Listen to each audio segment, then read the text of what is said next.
In this day and age, video games are one of the fastest growing mass media in the world. In 2009, The Telegraph reported that the public spent 500 million more on video games than on film in Britain that year. Of this growing audience of gamers, many would assume that only a minority of them will be women. I generally find that the percentage of gamers that are women is generally lower than that of men.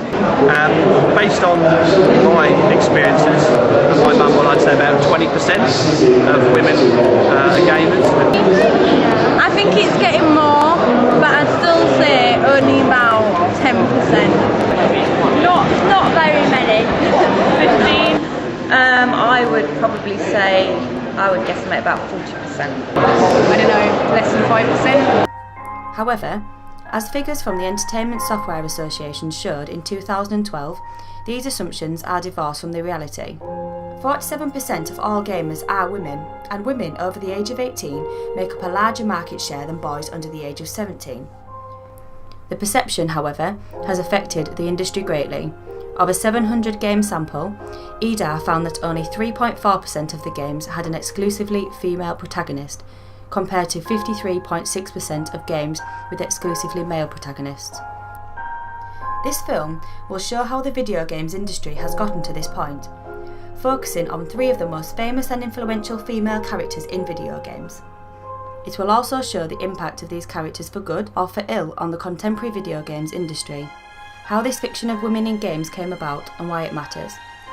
And the story begins over 3,000 years ago in Greece, with a princess and a dragon. The princess was called Andromeda, daughter of King Cepheus of Joppa.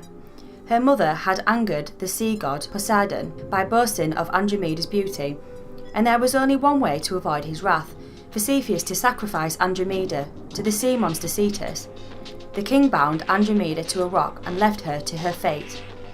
Then the great hero, Perseus, approached Cepheus and said that, in exchange for Andromeda's hand in marriage, he would slay the great beast.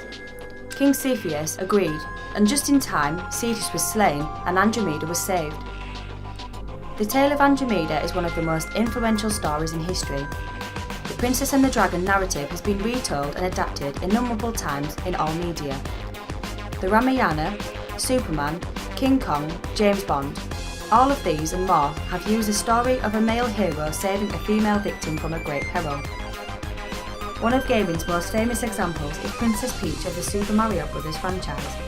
The story revolves around Princess Peach being routinely kidnapped by the dragon-like monster Bowser, and it is up to the players to control the heroic Mario and save the princess. But a major problem with the Andromeda myth is that it paints its female characters in an extremely negative light, as noted by Laura Mulvey in her 1975 essay, Visual Pleasure and Narrative Cinemas, in which she criticised this trope in films. The princess always has a passive role in the narrative. If not before the threat arises, then certainly after. She becomes both the goal for the villain and the reward for the male hero, and her role is a little more than to be an object passed between the two. A damsel in distress in a story all about men. Princess Peach is a prime example of the negative connotations of this trope. She is the most prominent female character in the franchise, and in the main series is only playable in 2 of the games. Her personality is downplayed in these games, her only dialogue being congratulations to the player for saving her and by extension beating the game, often rewarding Mario with a kiss. Next to Princess Peach though, there was another kind of female character in video games. At the same time, on the same console, there was another story being told. Samus Aran is one of the earliest playable female characters in gaming, debuting in 1986 on the NES. Within the gaming community, she is widely considered a feminist icon and positive role model for younger girls. In 2005, Lara Krieger of Gamers with Jobs wrote, "Samus always works alone. She explores caves, shoots enemies and investigates secret passages, all on her own initiative. Her story does not revolve around her being kidnapped or needing rescue. Instead, she is a proactive force in a dynamic world. She demonstrates a lesson not often taught to young girls, which is that working by yourself can be powerful, gratifying, even joyous. The games also confronted female-centric situations. The third entry in the series, Super Metroid, had Samus attempting to save a creature that had confused her for its mother. The use of women's issues in an action setting does not seem to detract from either the action or the femininity of Samus herself, which shows to a female audience that to be strong and independent need not conflict with their female identity. The initial portrayal of Samus Aran has drawn many influences from another female protagonist from sci-fi, this time in film. First introduced in the 1979 horror film Alien, Ellen Ripley was a strong, independent and capable heroine and has been portrayed as such throughout the Alien franchise. Her conflicts and victories in a male-dominated world against the alien threat painted an inspiring image of women being as competent as men. Although Ripley was not the first strong woman in film, she was the one who popularised the archetype. The parallels between Ripley and Samus are no accident. Yoshio Sakamoto, co-creator of Metroid, said in an interview that, of course, she's a bit like Ripley from Alien, but a little bit more extravagant. However, much of this is reversed in Metroid Other M, which was the first time Samus was given spoken dialogue. Her personality changed significantly, from strong and independent to shy and insecure. She spends most of the time subservient to a male commander, relying on other male characters to save her on multiple occasions, and the story revolves around her relationship with two men. This departure from the rest of the series was highly controversial and one of the most consistent points of criticism, such as in The Escapist, Eurogamer, Game Informer, and G4 TV. However, more importantly, this shows that to the development team at least, Samus's status as a woman was considered more important than Samus's identity as both a woman and a bounty hunter. A princess in distress in a story about men, and even fame can't protect female characters from them. Lara Croft is arguably the most famous female character in video games. She is certainly the female character who has had the most exposure to non-gaming audiences, with extensive media coverage and appearing as a protagonist of 2 feature films. She has been praised as a feminist icon and role model for young girls, but she has also been lambasted as a hypersexualised character designed by men for men. In either case though, one thing that cannot be taken from Lara Croft is that in the games she is competent and independent. But Lara Croft's character and narrative arcs are largely ignored outside of the games. Both marketing and media discussions of Lara ignores her character and instead focuses on the fact that she is a woman.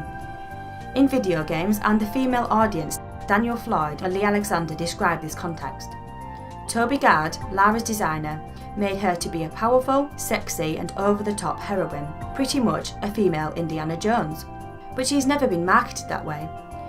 She's marketed as a sex symbol and posing in topless photos. Toby designed a strong, classy woman. Marketing reduced her to eye candy.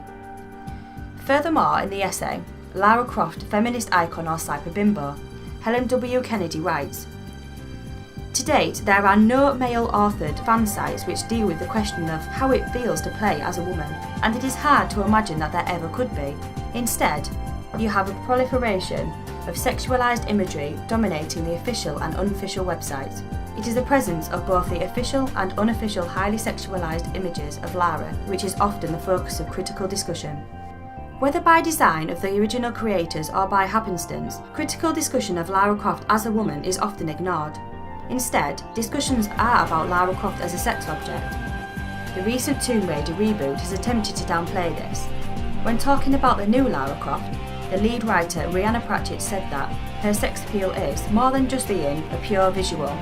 It's not over-sexualised, it's not the pneumatic breasts and the midriff revealing top or the hot pants. However, like Samus Aran, the most recent outing of Lara Croft has made her significantly weaker.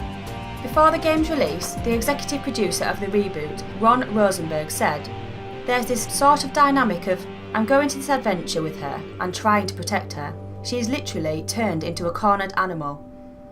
This was immediately followed with controversy over the then-released trailer of the game, which showed an attempted rape on Lara Croft and showing her in other positions of weakness multiple times, just like Princess Andromeda.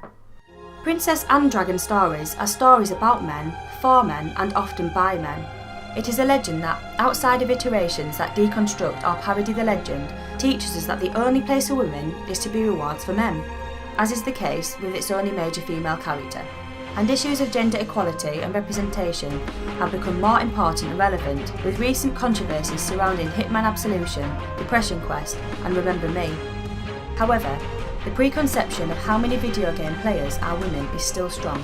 The narratives of video games continue to focus on the Princess Andromeda archetype, and if our female characters aren't princesses already, we'll turn them into princesses.